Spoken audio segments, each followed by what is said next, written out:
Welcome to the Scariest Things podcast, your gateway to the trends and tropes of the horror genre. We have reached episode 181, talking dystopian futures, all the bleak, depressing science fiction that you shake a stick at. It's What like is your name, young man, who considers themselves to be an expert in dystopian horror?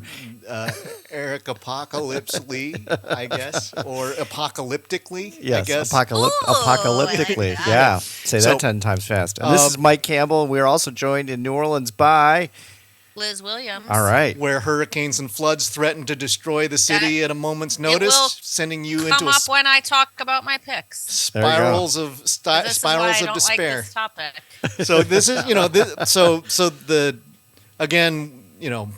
this is the domain of Blade Runner and the Road Warrior and RoboCop and City of Lost Children, where we're dealing with a lot of very, sometimes near future changes, but it's usually there's an event. There is an event that will trigger the world going off of its cultural axis.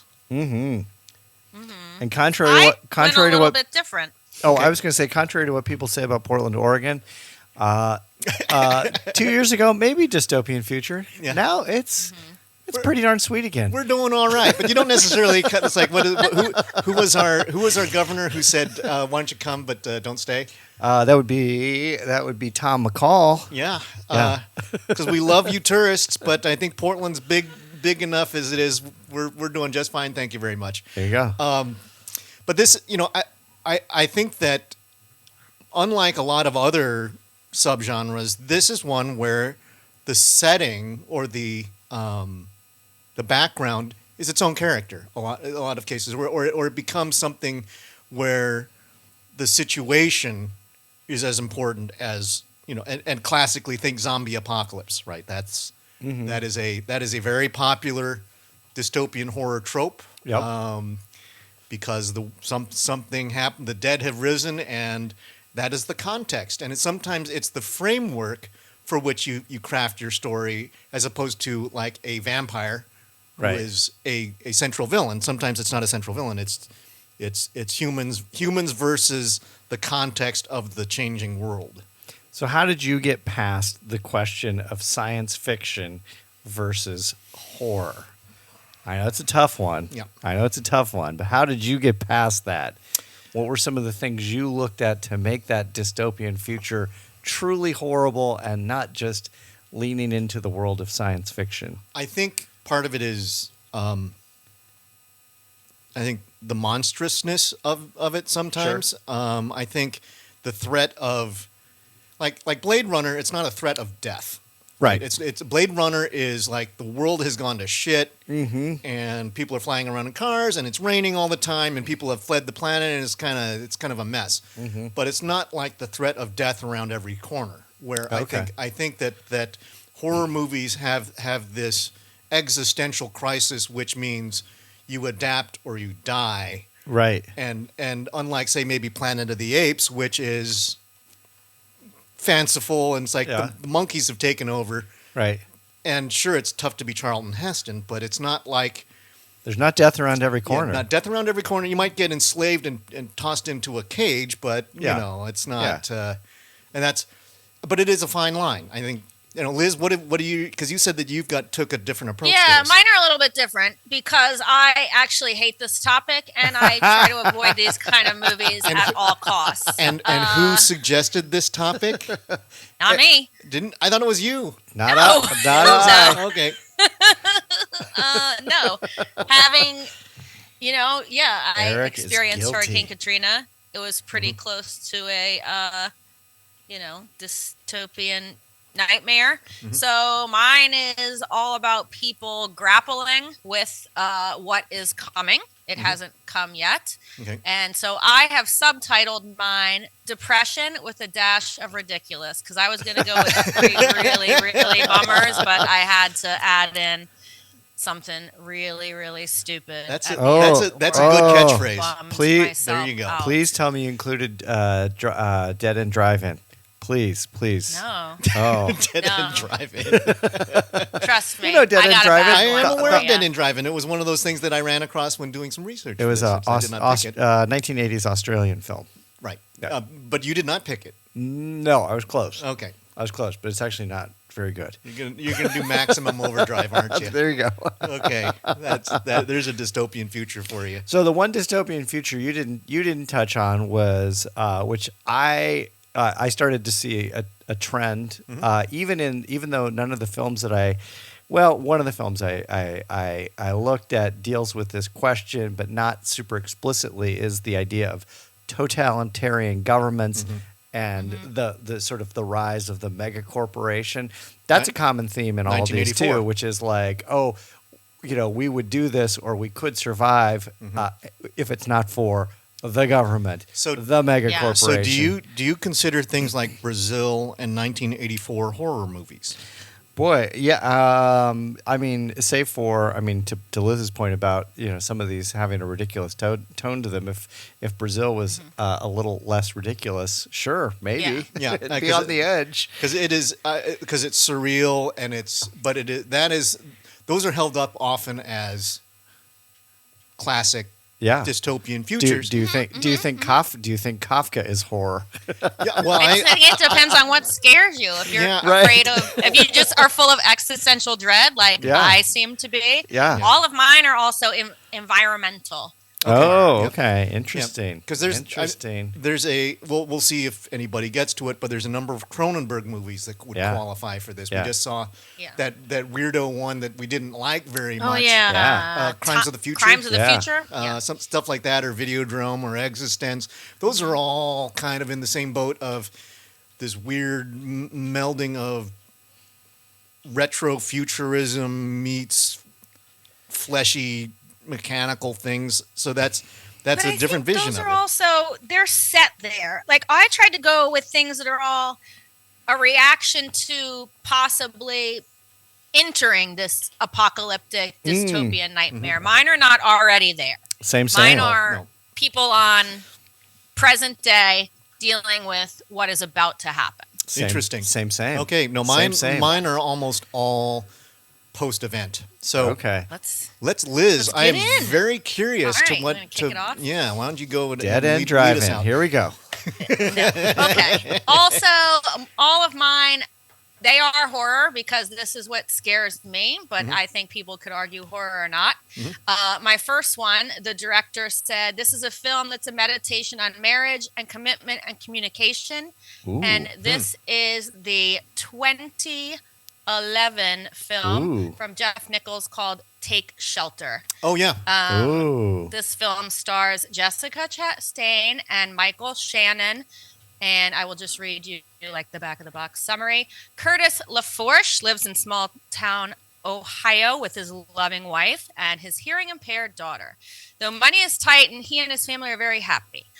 But then Curtis begins having terrifying dreams about an apocalypse that threatens them all. But rather than confiding in Samantha, his wife, he begins to build a storm shelter in their backyard. And his strange behavior causes tension in their marriage and the surrounding community. This is an environmental one. His dreams are like kind of acid rain that looks like oil, birds circling around a la True Detective, and storms a brewing. It tears or threatens to tear his family apart. He's not sure if these are real visions, if he's having a mental breakdown, if he's got a health, like a brain tumor. They've got the hearing impaired daughter. They are really trying to make ends meet, and it also ends up messing with all the people in this small town because they're watching their neighbor kind of loses shit and there's a lot and of these, scares them as well, that he is running around preaching we're all gonna die. The world is gonna end. Yes, and this is a favorite nihilistic kind of thing. I've got another one in store. I think I've got a reserve that we'll see if we collide. But there's another one where it's madness, and whether you believe in the central character's madness about what might be coming. So may or may not be an apocalyptic dystopia. This one, mine it definitively becomes one, but it's Okay. It's interesting because you're spending a good portion of the movie trying to determine whether this person is off their rocker. Mine is, let's see, I don't know the runtime. It's 2 hours, so you're spending 1 hour and 50 minutes wondering whether or not this is real. So I haven't and seen then Take Shelter you get yet. about, but it's Do they? heartbreaking and scary. Do you get? and Do you get to know? Do you get to Yes. know? Oh, you do. Yes, you do know. Is it satisfying? Well, clearly, if you're I recommending, think the ending is satisfying because you know what's happening. Right. Do you want that to be the ending? I don't know, but you get to know. Okay. So When you said Jessica Chastain, I heard Jessica Tandy, and I was like, "Who's Jessica?" No. Tandy? It's like 120 he's years pulling old. those young guys. All right, Michael hey, Shannon. yeah, maybe Cocoon is a dystopian It's future. Cocoon Yeah, Take Cocoon is a Shelter. dystopian future. Actually, it really is. Yeah, growing old. Nope. So that is Take Shelter. It is directed by Jeff Nichols. Okay. And it also has Shea Wiggum in it, who is just one of my favorite character Wiggum's actors great. of all time. And this is streaming all over the place. I think. Oh, I saw this one on Tubi. I'd seen it prior, but I gave it a rewatch, and it's available on Tubi. Yeah, I tend to pair also this movie up with Bug, which is it's very again Michael Shannon. God, he's so good. And yeah. And he can sell it. You're like, I don't know if He's got is those, he crazy? He's got those I don't wild know. eyes. He's got that Right. intense Yeah. bug eyes, Yeah. and And he's then so he's good though. the- And Jessica committed, yeah. Chastain is just, I think probably she might be the best actress we have like our age out there right now, in my opinion. I really have She's an enjoyed ace. what she's been doing. She's fantastic. All right. So, Take Shelter. All right. This is a film that Le Point magazine said had influences from Cronenberg, Giger, Jim Henson, and Miyazaki. All right, this is What? gonna be crazy. Yeah. It says the movie zigzagged between a grim fairy tale mood and a hyperreal painting of a medieval future. This was originally released in France as The Vesper Chronicles, and it is now called Vesper.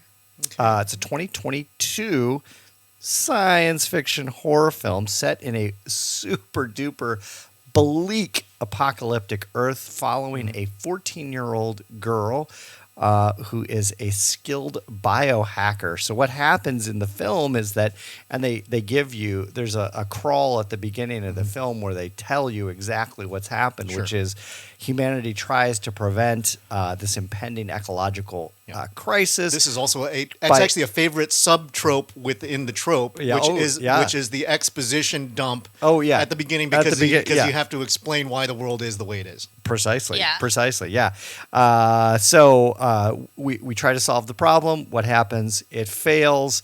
All of the viruses and organisms get released out into the wild.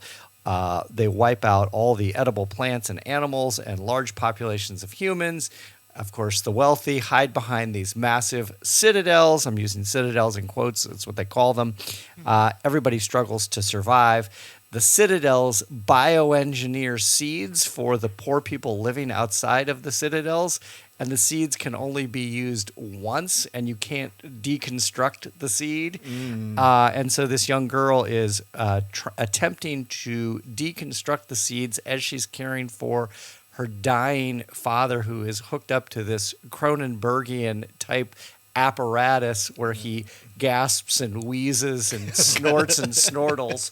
And in the midst of her dealing with her father, a craft crashes in outside of the citadels. Turns out it's somebody from inside the citadel.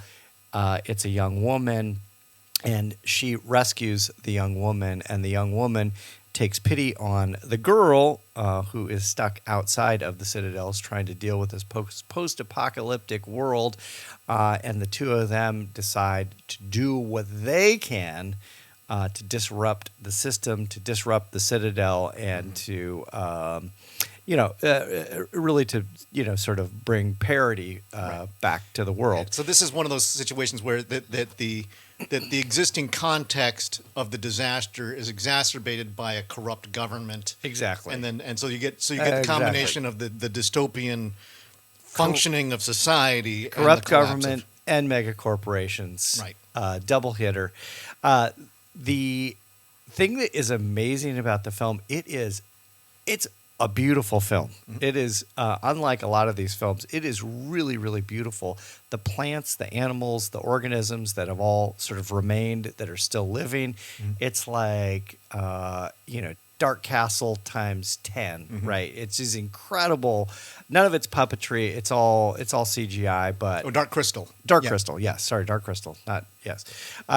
Incredible CGI, incredible imagination around mm-hmm. all these creatures and everything.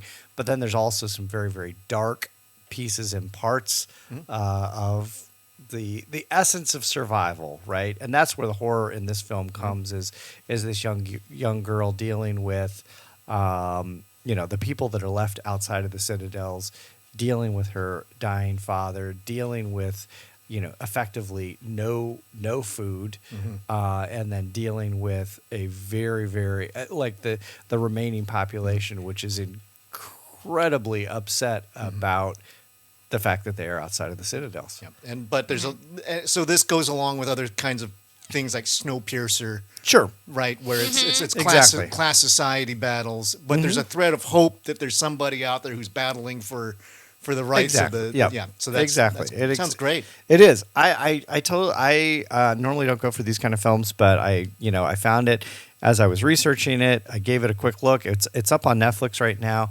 It's it's a beautiful. It's played at some festival because that's where I saw it. Yeah, it's a 2022 film, and it is absolutely beautiful. Beautiful looking. I was not aware of this movie. Yeah, Eric, this film is right up your alley. I think you would totally dig it. Okay.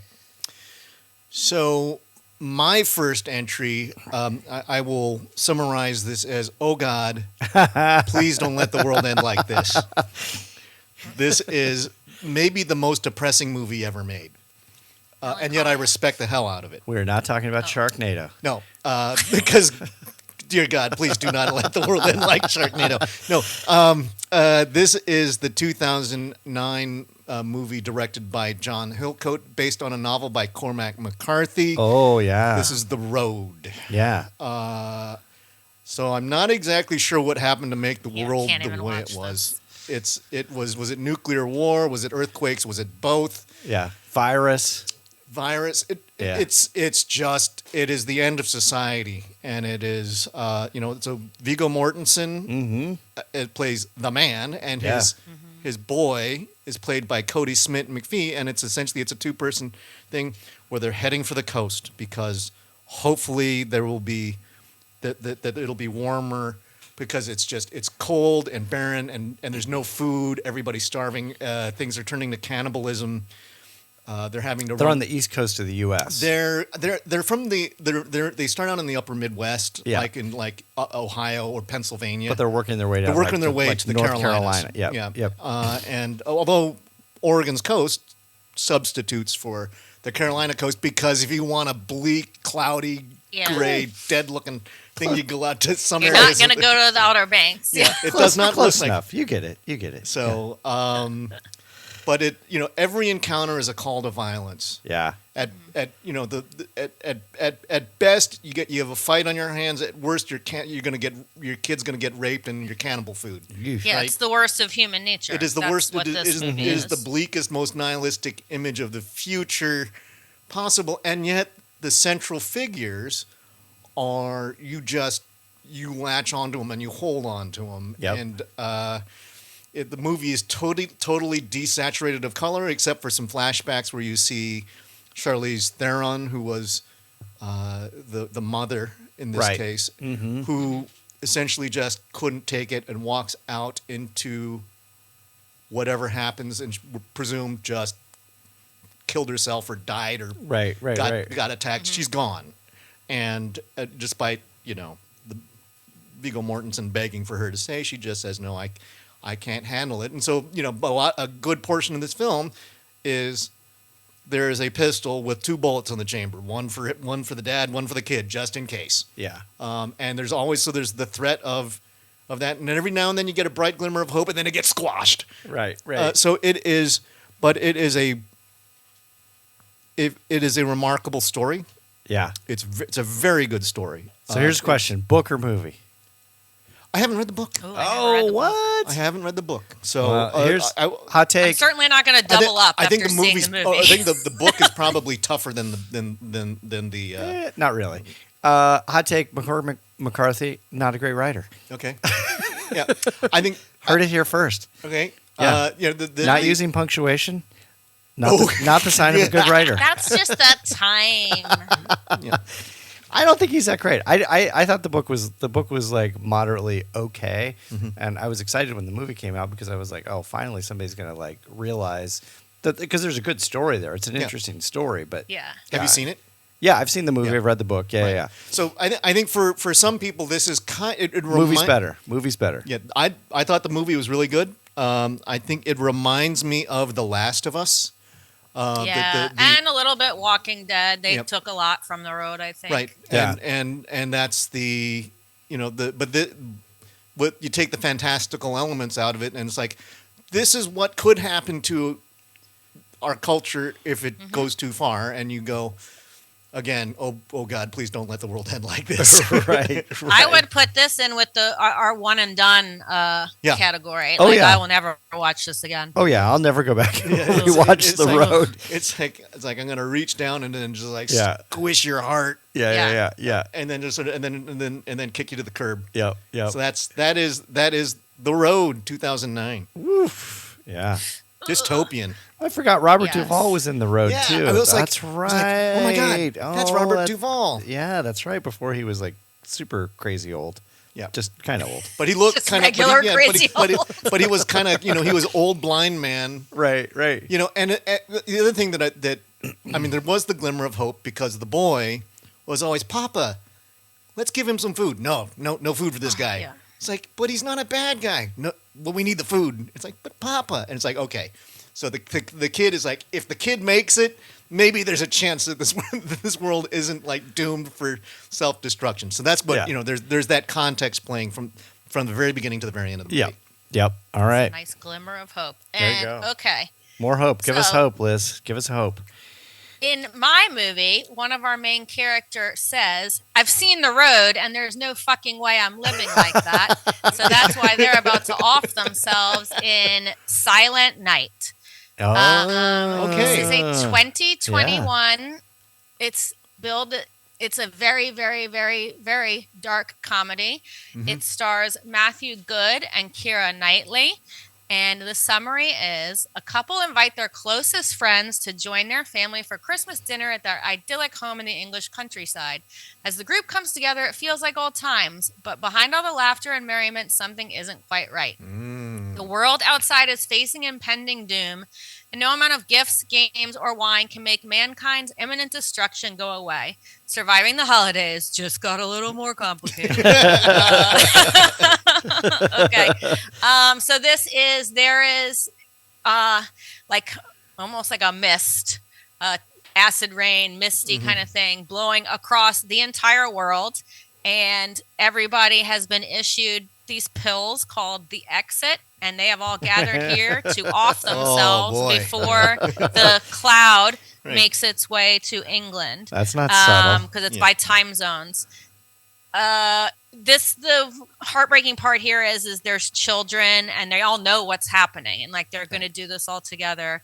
And their little boy who is played by it's directed by a woman named Camille Griffin.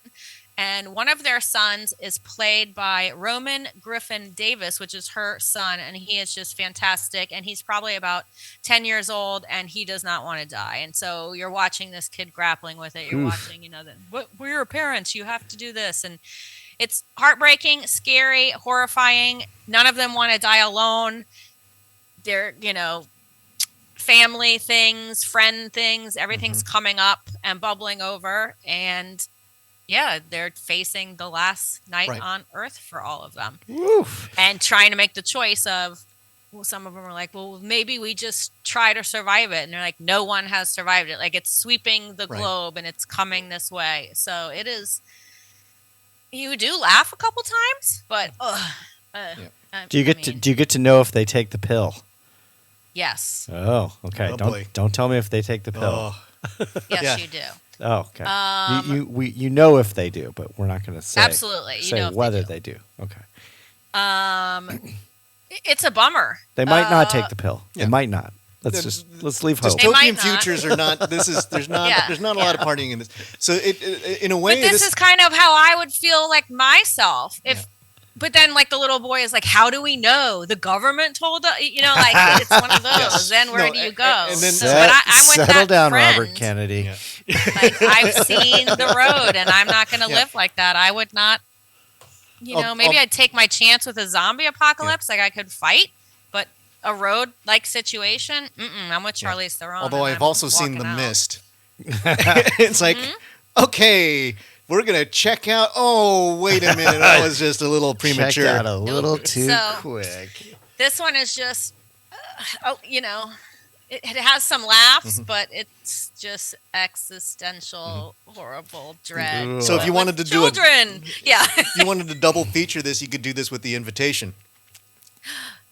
You know what? Actually, that would be a wonderful double feature. Yep, because it's like it's End both of the world around celebrations. Part 1, part and 2. also like really good-looking people in both of them. So at least you get that. At least you have Matthew Good and Keira Knightley all dressed up in holiday fancy attire. Good food, great cocktails. Good food, great cocktails. I mean, one of the funniest parts is like they have 3 children and 2 of them are twins, and the dad is giving them a Coke to wash down the pill with, and they're like, well, you said we could each have our own. We're not sharing. And then like he has to keep running out of the room because they're like, well, these are warm. This isn't cold. And one of them shakes the can and like it wasn't fill up, so he's got to get another Coke. So it's funny but horrible all at the same time. So Mike, what's your number 2? My number 2 is a 2006 American film called Right at Your Door. Thanks, Tubi. It was free.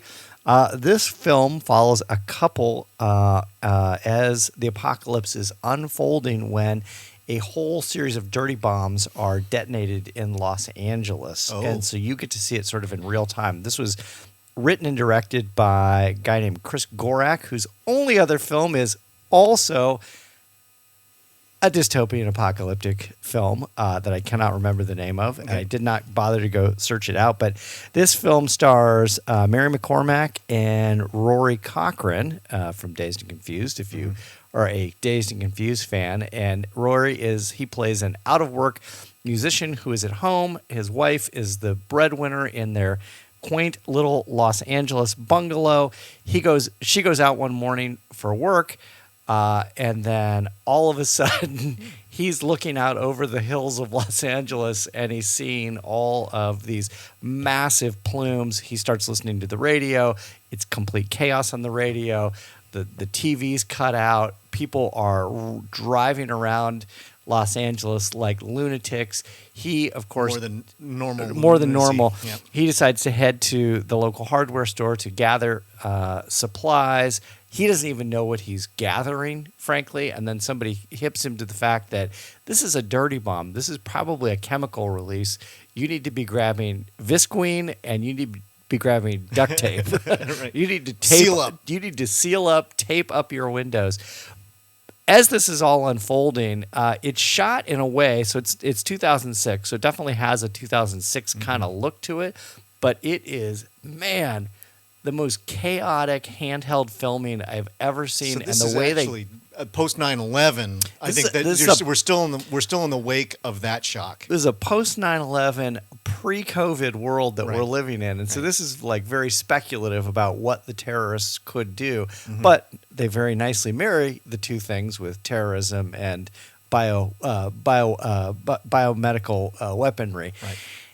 But the way this is shot is so intense and so chaotic that for the first 20 minutes of the film, it is a little Blair Witch-esque in that it's very difficult. It's very difficult to follow what's actually happening, but it really ratchets up the tension in a super duper effective way. The film does have, I will say, kind of, I'm going to go out on a limb here because I do not know Chris Gorak, the director, nor have I ever spoken with him, but I'm going to guess he was leaning in a little bit to Night of the Living Dead and the ending of Night of the Living Dead. It's sort of a twist on that. It's kind of a bleak twist. And so are the survivors then mutated, or are they? They're not mutated, but the speculation is that the everybody who has been exposed to the virus is sick, and you should stay away from them. His wife, Mary McCormack, played by Mary McCormack, eventually is able to get back to return to their home. He's stuck behind the Visqueen. Along with his neighbor, and basically saying to make a judgment about to the wife, "Hey, I think it'd be best if you just slept outside." Oh, jeez. Hello, COVID. Yeah, hello, COVID. Right. And so he's having to deal with the wife, who is obviously very displeased with his decision. He's having to deal with his chaotic neighbor, and he's having to deal with, and again, this is not pre-internet, but certainly internet was not as ubiquitous as it is now, and so he was largely leaning on radio broadcasts to kind of tell him what to do, where to go, whether or not you need to seek medical attention, etc. Very, very effective. But again, as Liz was saying, sometimes that the interesting thing about these post-apocalyptic films is not once you're in the post-apocalyptic setting and you're seeing the dread, it's the horror comes the anticipation, from seeing the dread coming and going, oh, this isn't gonna be good. Right. But it is. I will say the last thing I'll say on the film is that it shot. They and I know this came out somewhat contemporaneously to the remake of Dawn of the Dead. And there's those great scenes at the beginning of the film where you see the huge plumes, coming up out of, what was that, Minneapolis? I think it was Minneapolis. Yeah, you see the huge plumes, and in this case, it's Los Angeles, and you see these huge plumes, helicopters. Are you talking about Return of the Living Dead? No, the remake of Dawn of the Dead. That was like Minneapolis. Yeah. So at the very beginning, you see that sort of same thing just applied to Los Angeles with the helicopters flying around, with sirens buzzing, with people screaming, and it's great and effectively tense. Okay. So there you go. Right at your door, and it's right at your door, free on Tubi. Okay. Nice. Well, mine. Good segue. So my number 2, I'm pulling a Liz Williams out of my hat. I'm going television, and so this is one that everybody knows. This is. I think sometimes we forget how powerful it was. This was the water cooler show for at least 3 years. This is The Walking Dead, specifically Walking Dead season 4. Not Barney Miller. Yeah, this is Archie Bunker's house. No, the peak Walking Dead, I think season 3, season 4. Okay. So this is they are firmly established in the. I stopped after in the prison. season 2.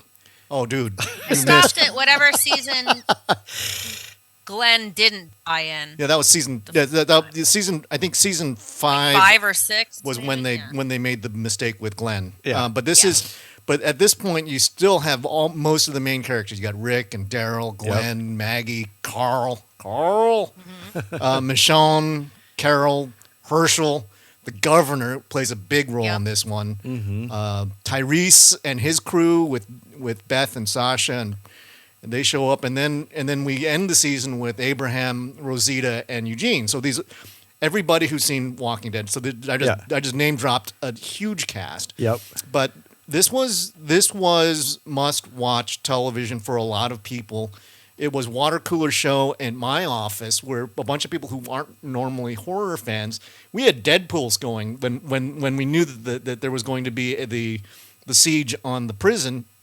It was like, who's going to make it out? And so people were betting on, it's like we had a pool to see who we thought was going to make it or not. And right. Because this was a show that built its reputation on not sparing major characters. And it also it was nice and gory, and it was, it always, in hindsight, you kind of read the synopses of the episodes, and it seems to be very like pulp cereal kind of stuff. Yeah. But it was really, really well done when it was cooking. Yeah. They had, because they managed to get you to care about like 30 people. Right. And which was remarkable. And they would have all these A stories and B stories. But this was the season, not only when the governor assaults the prison. Right. And they, and they, it's like Herschel loses his head, and they lay siege to the season, the compound. Season 3. This is season 4. So this was 4. Okay. Which also, is that when they get to like hospital or something? Remember they were in like that big giant building. Yeah. At the end of the season, they're heading for Terminus, which is they're following the group has split up because the siege at the prison compound essentially unleashed a horde of zombies, and lots of the victims of the people who were getting killed in the process were coming up, and so everybody's panicking, and we lose a lot of characters, and then they all split up. But it also features one of the most heartbreaking episodes where the character Lizzie, who's a little girl, kills her little sister. Oh yeah. Ooh. And because she wants to see her little sister rise from the dead, because she's curious. She's gone insane. Yeah. And then the adults have to make the heartbreaking decision to kill Lizzie because she's too far gone. Yeah. And that was one where it was like people just like the reaction videos, people just crying. Yeah. Watching that episode. Sure. So it's got two of the biggest episodes in it. I have a lot of questions. Yeah. Starting with, you actually watch crying reaction videos. Yeah, I mean, that's like Derek does on his. That's like YouTube, baby. It's like there's a serious question. Have you watched all 11 seasons? No. Okay. No. Where did you stop? And there's a new one coming out. What? Rick and Michonne are Rick and coming Michonne, back. yeah. I gave up after season 7. Is it like so I stuck Johnny, with it longer. Johnny loves Chachi. Rick loves Michonne. Well, that whole Rick loves Michonne thing picked up probably season 5. Okay. Did they really get together? They got together. Oh, yeah. So it is sort of Johnny loves Chachi. Yeah, it is Johnny loves. Okay. But I think one of the things that was still going strong for the show was Kirkman was still. This was following a lot of Robert Kirkman's comic books, still largely holding to it, adding more characters to it, randomizing it a little bit so that the comic fans weren't always ahead. Like how you get. One thing that I hated with Game of Thrones is that the people who had read the book would go, I know what happens next. It's like, oh, Jesus, don't spoil it for everybody. Yeah. They changed things up enough where it's like... it wasn't quite a 1-to-1. No, but... And I think they I liked in the first 2 seasons. Right, yeah. I think season 2 was a bit of a struggle. Liz probably, because it was... There was a writer's strike issue or something where the showrunner kind of, and so they stuck to one house and they didn't do as much. So it kind of it really slowed down in season 2. Season 3 was when it really, the bangers started coming. I remember I really enjoyed it, but when they didn't kill Glenn, I was like, you have to kill your darlings. Like you can't only kill there was the fake out death, and then they killed him in a double fake out thing. It was like, no, it was too late. So you made your bed. Like with the garbage Kirkman can. jumped the shark. Yeah. To continue with the Happy Days metaphors. Yeah. Yes. But anyways, I think this show took the Romero zombie tropes and really played up the idea that the zombies are a context. Yeah. That this is an apocalyptic world. The Walking Dead walked so that The Last of Us could run. Yes. Oh, there you go. Yeah, that's it. And I think that for several seasons the acting was on point. I think that the storytelling fell apart. The wheels came off the bus a bit. And when did you stop again? You stopped season 7. 7. Okay. And it went 4 more seasons. The one thing I will say is I don't know who did the casting, but because I read all the comics, so I did read all the comics. So I did do that. I put in the work there. The casting of Rick Grimes. What is it? What's the fellow's name? Andrew Lincoln. Andrew Lincoln. Spot on. Perfect. I could not have visualized a more perfect real life person to play Glenn. that. I thought And Stephen was good. Yeun. Yeah. I mean, I think the amazing thing is and I all guess these Michonne too. Yeah, Danai Gurira is terrific. Michonne's really wonderful as well. So I liked, good job to whoever did the casting. I think that they did. David Morrissey as the governor was better than I thought. He was more interesting in the show than he was in the comic book. Yep. They made a character out of Carol where it didn't have before. I loved Carol. And Melissa Carol McBride's great. Carol and Daryl, Daryl was not in the comics. He was just he was the hick who became the hero. So wait a second. Yep. There's The Walking Dead. There's The Walking Dead, the ones who live. There's Fear the Walking Dead. There's The Walking Dead, Daryl Dixon. There's The Walking Dead, Dead City. There's The Walking Dead World Beyond, and then there's Tales of the Walking Dead. There's 7 Walking Deads. It's because holy moly! Yeah. Well, I mean, to put things into context, the reason why there is because money once upon a grabbing. time, there were this show was pulling in 13 million viewers an episode, which is huge numbers. Right. And even as people sort of jumped off the ship, they were still pulling in 4 or 5 million people. Yeah. And so that's still a locked-in audience that they just tried to capitalize on. I have not been interested in any of the other shows. I think this was, but watch seasons 1 through 5, realizing that season 2 is a drag. I expect a full and complete Walking Dead list for the site. Eric, go. It's so many episodes. So many episodes. Okay. Like, see you next year. You get to work on that. But that is classic because when you're talking about dystopian, zombies have to enter at some point. And so I picked this over 28 Days Later. Yeah. Which is or Dawn of the Dead. But we've talked about both of those movies quite a bit. And we've really never talked about Walking Dead. Yeah, not really. All right. I was going to pick Lars von Trier's Melancholia about the planet coming straight for Earth and us all dying, but I decided I needed to give The People an award-winning film. Oh. This film won 4 awards. 4 Razzie Awards for Worst Picture, Worst Actor, Worst Director, and Worst Screenplay. And it is 2008's The Happening by M. Night Shyamalan. You guys, this may be one of the worst movies I have ever seen. What? No. But I love it dearly. It is so bad. Shyamalan has tried to say they were trying to make a B movie, but I feel like that's one of those like, oh yeah, I meant to do that after you completely wipe out. So for people who don't know what The Happening is, first I will read you the synopsis. An apocalyptic threat to humanity arrives out of the clear blue sky with a series of violent, inexplicable deaths spread across the country.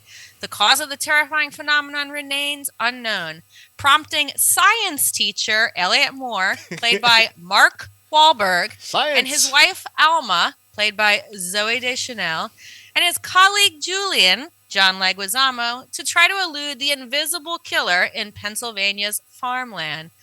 FYI, the invisible killer is the trees, people. It is the trees. The plants have come to spray us all with poisonous gas because they are pissed about global warming. So it starts in New York, and the plants spray plant dust on them and cause people to commit suicide. But then, as in all Shyamalan movies, we move to Philadelphia, where Mark Wahlberg is a science teacher at the school where the event, and those are in air quotes, begins to happen, and they all pretty much have to go out to the countryside to try to escape the event. Do they escape the event? Oh, yes, they do. Because at the very end of the movie, spoiler alert, they walk out of the house and say, quote, "The event must have ended before we went out today, and everything is fine." So all is right in the world. Hooray! All is right in the world. It's only half the dystopian. plants have forgiven us, and it's only half dystopian. But it's a warning shot, right? It is. They're warning us, the plants, because this movie, the fact that they're able to deliver these lines with a straight face is It's unbelievable. I am a Mark Wahlberg fan. I think he's hilarious, and he should not be playing a science teacher. But he played it straight. I mean, he played it so straight. And I cannot do a Mark Wahlberg accent, but just, I mean, there's a guy on TikTok who does Mark Wahlberg like at a daycare center playing like a toddler. Do yourself a favor and look for that guy. But this is... Oh my God, it's so bad, but it's hilarious. I rewatched it to palate cleanse after watching Real Bummers. Wow. Whew. It might be better now because I know how bad it is. This is one of those truly so bad it's good. Oh, it's so bad it's good. And people love it. I mean, it's kind of like The Room. Yeah, right. But it's but it actually has real actors in it. Yeah. I mean, like a huge cast, especially for like 2008. Yeah. But it's terrible. And for him to say, "I'm trying to make a B movie," which is now it's being like looked at in the lens of the B movie, and people are saying, "Actually, it's not that bad." He wasn't trying. Yeah. Come on. But you can say this much for it: it wasn't boring. It was not boring the whole time because you're like watching it with your mouth dropped open, like, is this happening? Is it happening? Yes, it's happening. So do yourself a favor. The happening happened. Watch The Happening. All right. The Happening happened. Yeah, that was. And The Happening keeps on happening. We talked about that when we did our Arbor Day special. I think we did talk about The Happening. Yeah, I think we did. Because the trees had it in for us. Yeah, I mean, it's right. the trees. Mark Wahlberg talking to a plastic plant. It happens in The Happening, folks. It happens in The Happening. There you go. All right. Yes, when Roger Ebert reviewed this film, he was in tears on Siskel and Ebert. Oh, true story. Tears of laughter or tears of despair? Tears of despair. Okay. And he said, this is a film about the suburban American family and what happens to that family after a nuclear war. It's not a science fiction movie, and it doesn't have any special effects. There's no big scenes of buildings blowing over or people disintegrating. We never see a mushroom cloud. We never even know who started the war. Instead, Testament is a tragedy about manners. It asks how we might act towards one another, how our values might stand up in the face of an overwhelming catastrophe. This is a film that was produced by the PBS series American Playhouse, believe it or not, was nominated. Jane Alexander, who is the lead in the film, was nominated for an Academy Award for the film. I don't believe she won the Academy Award, but the film also stars the great William Devane, a very, very, very young Lucas Haas, a equally very, very young baby Kevin Costner, and an also very, very young Rebecca De Mornay. The film is basically... What's the name of this movie? It's called Testament. It's a 1983 drama that's based on a 3-page story that I think was... I want to say it was in Harper's. And it basically just follows a small San Francisco Bay Area family dealing with the aftermath of a nuclear war. Yep. And as it's so they're not actually directly impacted by the nuclear war, right? So it's not a nuclear winter scenario per se, as much as it is the community.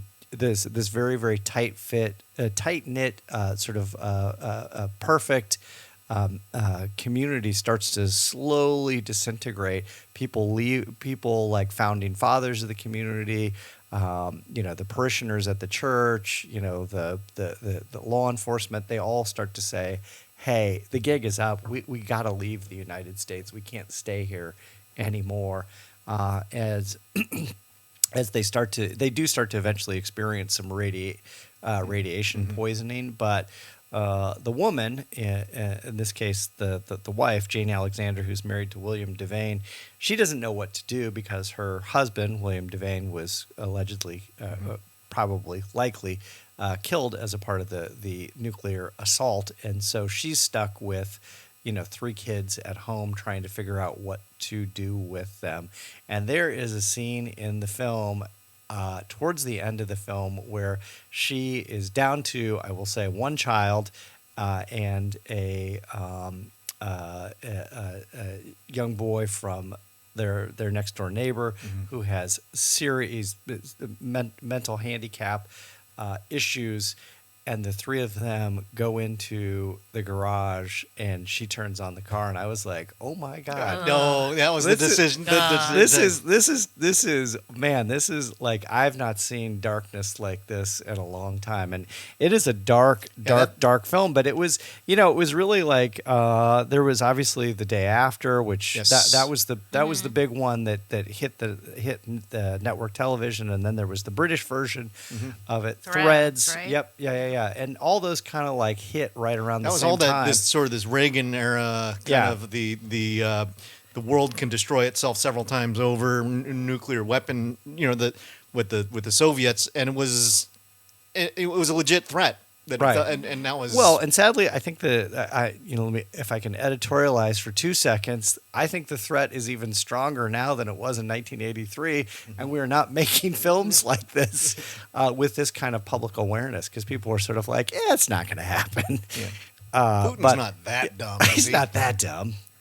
Kim Jong Un isn't. He's not that dumb, is he? He's just a little I don't crazy. think they would want to do it because then they would be obliterated. I think they're so mutual global annihilation was always. Yeah. I mean, that was always on the table, and that's the kind of a thing. It's like someone does something really stupid. We just want it to be you guys, not us. Yeah, exactly. On that note, I would say this is certainly not a but following suit with this. Definitely not a horror film, but man, war games. Like if you want to see a nuclear war film, war games is that's as good as it's gonna get. Yeah, hugely entertaining too. Yeah, hugely entertaining. Yeah. Right. All right, Eric, what is the last film of the night? Well, I've got the softer side of dystopian disaster. This is the 2020 film Love and Monsters. Because I do love me a creature feature, and this stars this is good. Dylan O'Brien, Jessica Henwick, Michael Rooker, and Ariana Greenblatt. And this is 7 years after he survived the monster apocalypse. Lovably hapless Joel leaves his cozy underground bunker behind on a quest to reunite with his high school sweetheart. So this is sort of a questing knight in form of a doofus teenage boy who's and I think one of the questions is, well, is his old girlfriend alive, and if so is she still holding, like, he's holding a torch for her, is she willing to accept the torch in return? And and on the way you get the world transformed where normal little critters turn into gargantuan predators. You got giant frogs, giant slugs, centipedes, crabs. It's just, for someone who loves like Ray Harryhausen stuff, this was like, this is for me. It is the best. Love this. It is the best. And it's sweet because it's got a great dog buddy. It's got a great robot buddy. It's got all these awesome monsters, and it is the quest, and it's and it really holds up to its title, Love and Monsters. That this is that he really is holding out hope, and then he gets a little bit of a reality collision when he finally goes out there, because there's so this big strapping dude, you like him? Right. But it's it's pure gateway creature feature fun. I'm down for that. I think this is the kind of a after you see The Road, you rinse. This is the rinse cycle. It's punching way above its weight relative to the effects and what you get for it. I think it kind of I don't know that it found an audience at the time that it came out. It was a 2020 movie, right? And so it kind of got sidebarred into the straight to streaming kind of a world where into the land of Tubi. It never got its theatrical due, right? But I think this is when we're talking about fun gateway. Movies for preteens, even. I think this is for sure. It's this one's fun. I've got a little. I would challenge you on the preteen part of that. In that, if you remove the first 15 minutes of the film, Yes, 100%. Yeah. If you keep the first 15 the minutes of the dystopian film, part of it, yeah. No, the SEX portion. SEX. Yeah. That Okay. the first 15 minutes absolutely not appropriate for children. Everything after that is largely appropriate-ish. Yeah. It's not gory or No, but there's there's a little bit of language, Yeah. but it's not terrible. So, but I said probably enough about Love and Monsters. Go check it out. But I think the other one that I was held in my back pocket, which is I think one of the subtropes within dystopian horror is the vault. I think I never heard of that. Well, this is actually the idea of a vault where survivors go and they try and ride the storm out, and then they poke their heads out when they think that it's safe. Love and Monsters has that, but there's actually 2 new movies which are based on video games, Borderlands and Eli Roth. Eli Roth and I forget the other one. But there's two big shows coming up. Silent Hill? No. They're redoing Silent Hill. This is Isn't that an Apocalypse? Fallout, I think is the name of it. Fallout's a video game. Yep. And they both look very impressive. They're throwing a lot of money at it, but I think Encino, was it Encino Man? I think that was another one or something. There's like Biodome. Biodome. Yeah, that's what you're thinking of. These people who are locked up. But this one is Pauly Shore horror. But I think people know of this, and I think it took a lot of heat because of its provenance. This is 10 Cloverfield Lane. Yeah. Because it's like, it's not really Cloverfield until the very end. Right. But it is, it's an underground bunker. And John Goodman is this enigmatic, weirdo survivalist taking on Mary Elizabeth Winstead and John Gallagher Jr. And it's this kind of this awkward dance of, do we believe this guy or not? And the way it plays out, it's like, I kind of dug it. Oh, I really like 10 Cloverfield Lane. Yeah. I think it's a solid movie. Yeah, and all the kinds. Although of it is, I think, it's largely falls to the fine work of John Goodman. I mean, that's what really carries that whole film. And he kind of the way he can be menacing but also endearing, and and you can understand his logic process. And then when things go to haywire, it's a great kind of a little bit of a roller coaster at the very end. Yeah. But great build, so that was fun. And that's like, but it's a classic subtrope of we're going to ride this apocalypse out. Yes, and indeed. see what happens. Indeed. All right, I have a tagline to take us out of here. Good. From a film that we didn't talk about or gave a brief mention to, Dead End Drive-In. There's a party every day, a movie every night, and all the junk food you can eat. What more can a kid want except to get out? The price of admission is the rest of your life. Wow.